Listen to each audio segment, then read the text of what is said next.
दरवर्षीप्रमाणे याही वर्षी संस्कृती युवा प्रतिष्ठान आणि प्रताप सरनाईक फाउंडेशनच्या माध्यमातून उपवन येथे संस्कृती आर्ट फेस्टिवलला सुरुवात होते आणि पंढरीची वारी ही थीम घेऊन यावर्षी आम्ही ह्या फेस्टिवलला सुरुवात करतोय।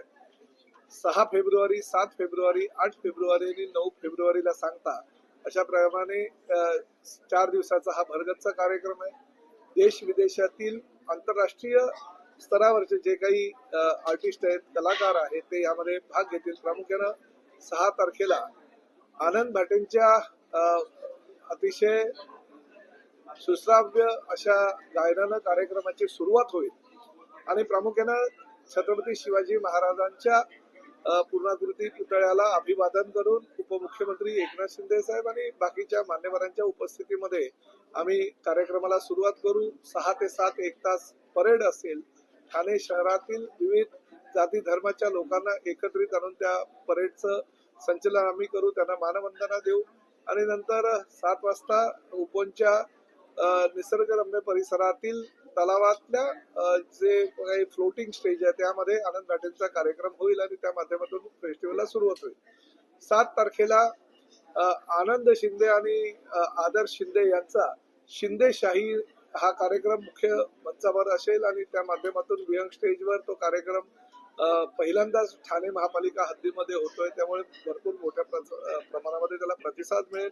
8 तारखेला जगविख्यात गायक शान यांचा कार्यक्रम असेल मुख्य स्टेजवर आणि त्याचबरोबर 9 तारखेला जे आपल्या सगळ्यांचे लाडके कवी आहेत किंवा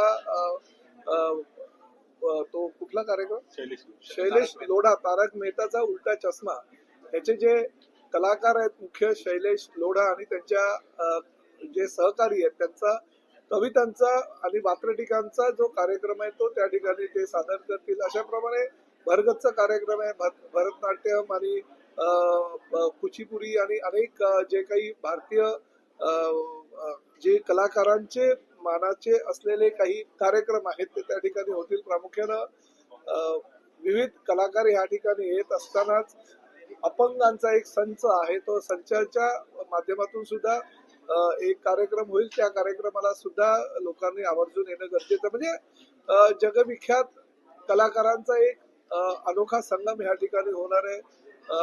जानकाई मंदिराच्या बाजूला असलेल्या मंडपामध्ये वारीवरची जी काही पेंटिंग्स आहेत किंवा फोटोग्राफ्स आहेत ते तुम्हाला बघायला मिळतील।